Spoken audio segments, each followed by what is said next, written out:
भाजपा की संघ के नेताओं के साथ में महत्वपूर्ण समन्वय बैठक है। आज सेवा भारती मुख्यालय सेवा सदन में बैठक का आयोजन होगा, जिसमें बीजेपी राष्ट्रीय संगठन महामंत्री बीएल संतोष, प्रदेश प्रभारी अरुण सिंह, प्रदेशाध्यक्ष सीपी जोशी कर रहे महत्वपूर्ण चर्चा। संघ के क्षेत्र प्रचारक निम्बाराम, प्रांत प्रचारक बाबूलाल सहित अन्य लोग भी मौजूद हैं।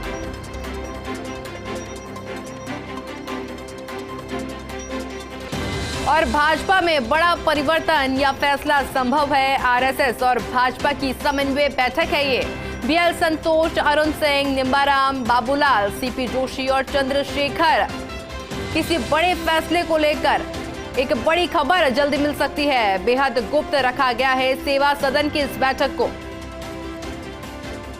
और इस खबर पर अधिक जानकारी के लिए हमारे साथ हमारे सहयोगी ऐश्वर्य प्रधान हमारे साथ जुड़ चुके हैं। ऐश्वर्य, कयास लगाए जा रहे हैं कि कुछ बड़ी घोषणा, कुछ बड़ी जानकारी इस बैठक के बाद में सामने आ सकती है, क्योंकि जिस तरह से बेहद गुप्त भी रखा गया है इस बैठक को, किस तरह से देख रहे हैं?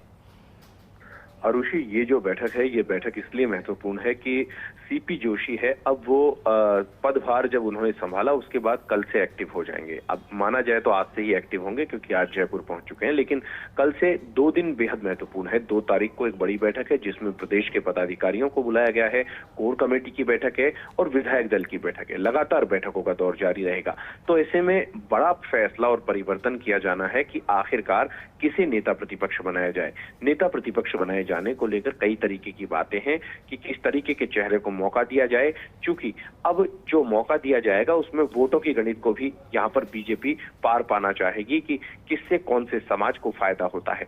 अब यहाँ पर एक स्वाभाविक सी बात है कि सतीश पूनिया को नेता प्रतिपक्ष बनाए जाने की चर्चा चली, तो लेकिन ऐसे में राजेंद्र राठौड़ सरी के नेता को रिप्लेस नहीं किया जा सकता। तो ऐसे में सतीश पूनिया को कौन सा बड़ा पद दिया जाना चाहिए, आगामी दिनों के लिए कहां पर कौन सी जगह संगठन में सेट करना चाहिए, क्योंकि वो भी लगातार एक्टिव थे। राजेंद्र राठौड़ को नेता प्रतिपक्ष बनाना चाहिए या फिर किसी अन्य नेता को नेता प्रतिपक्ष बनाना चाहिए, ये बड़ी बात है। तो राजेंद्र राठौड़ को कहां एडजस्ट करना पड़ेगा।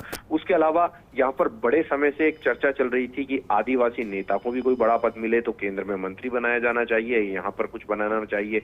तो मुद्दे तो सारे हैं जिनको लेकर यहाँ पर चर्चा होनी है, तय मानकर चलिए। हालांकि बीजेपी इन चीजों को कोट नहीं करती। बीजेपी की ये जो बैठक होती है गुप्त होती है, कोई किसी तरीके का बयान नहीं देता है, लेकिन अंदर की खबरें बाहर निकलकर गाहे बगाहे आ ही जाती है।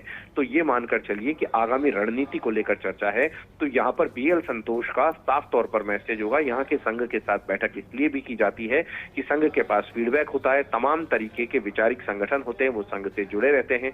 तो ऐसे में निम्बाराम या बाबूलाल सरी के प्रचारकों के साथ बैठना, जो कि एक क्षेत्र प्रचारक है, एक जयपुर प्रांत प्रचारक है, तो उनके साथ बैठने का कारण भी यही है कि उनके साथ जब एक साथ बैठेंगे तो कई चीजें निकलकर सामने आएगी। एक बड़ा मुद्दा है जो इन दिनों बेहद चर्चाओं में है कि वो जयपुर बम ब्लास्ट कांड हुआ था। हालांकि वो कोर्ट का मामला है, लेकिन उस जयपुर बम ब्लास्ट का मामला या फिर कल परसों एक ताला का मामला हुआ था, ऐसे अनेकों मामले थे। कोर्ट का जो फैसला था वो अलग है, लेकिन सरकार को उस मामले पर कैसे घेरा जाए, कहां पर कमी रही सरकारी स्तर की, तो हो सकता है बीजेपी इसको भी एक बड़ा मूवमेंट बनाए।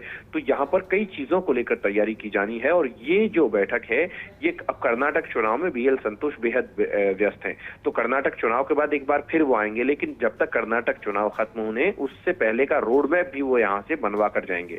तो इस बैठक को इसीलिए गुप्त रखा गया है और यही कारण है कि अरुण सिंह एक दिन बाद भी आ सकते थे। अरुण सिंह का तुरंत आना, सुबह आना और सुबह आज पहुंचकर सीधे अपने सीधे संघ के कार्यालय में पहुंचना, सेवा सदन में, तो ये स्पष्ट रूप से संकेत है कि भाजपा में कुछ न कुछ चल रहा है और बड़ा कुछ फैसला हो सकता है। और बिल्कुल ऐश्वर्य, इंतजार अब इसी बात का किया जा रहा है कि क्या कुछ वो परिवर्तन अब देखने को मिलेंगे।